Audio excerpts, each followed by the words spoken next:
Hello Year 7, Miss Tregelles here for the third session of Manchester Academy's virtual reading programme. As I've been saying all week, the focus is dystopian fiction and I'm reading extracts from The Wall. I really hope you've been enjoying these extracts and stay tuned all week to hear the rest. Off we go then. So this is this is exactly where we left off, just the previous page. So I'm going to start at the top of this page. He's starting his 2 years with us. 2 years if he and you are lucky and we all do our jobs. Remember, the first few weeks he's still training. Also remember, this isn't a drill. We could be attacked today, and he and you need to be ready. Okay, that's it. I'll see you during my rounds.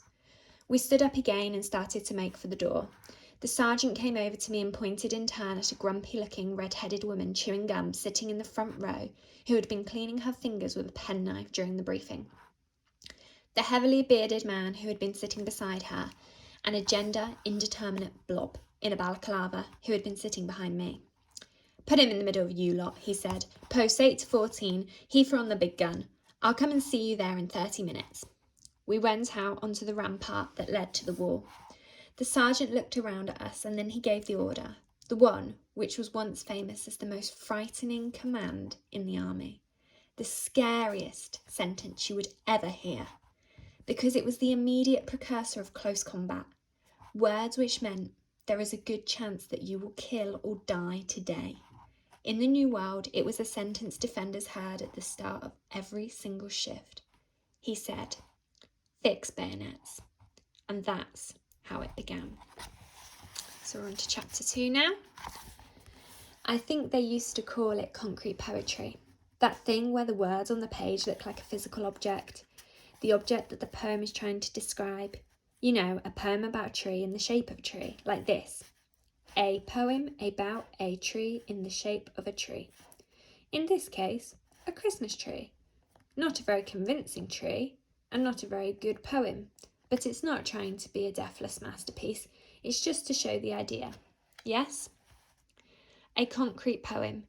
It feels an appropriate form for life on the wall, because for a start, life on the wall is more like a poem than it is like a story. Days don't vary much. There isn't much A to B. There isn't much narrative. You do have the constant prospect of action, the constant risk of sudden and total disaster, but that's not the same as stuff actually happening. Most days it doesn't. The thing a typical day most resembles is the day before and the day after. It's less like a form of time and more like a physical element. Time as a thing, an object, and then, because the wall is the dominant thing in your life, and the life of everyone else around you, and your responsibilities and your day and your thoughts are all about the wall, and your future life is determined by what happens on the wall. You can fairly easily lose your life here, or lose the life you wanted to have. The two entities start to blur together.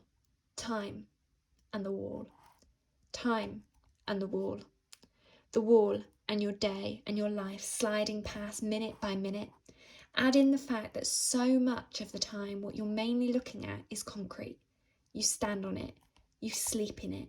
Your home and office and the place you eat and the place you poo and the place that gets in your dreams, concrete. Concrete. There it is again. You could talk about the wall in prose or you could talk about it in poetry, but either way, concrete would be prominent. In prose, it's a question of sheer scale.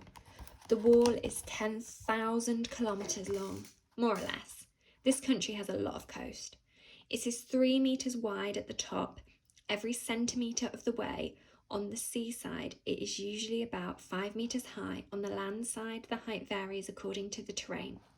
There is a watch house every 3 kilometres.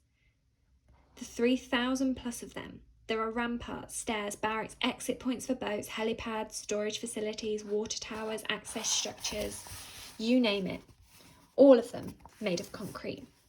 If you had the stats and the time and were sufficiently bored, you could calculate just how much. But suffice it to say, that's a lot of concrete. Millions of tons of it. That's prose. Prose is misleading though. When it comes to saying what it feels and seems like, the days are the same, with variations in the weather, and the view is the same, with variations in the visibility.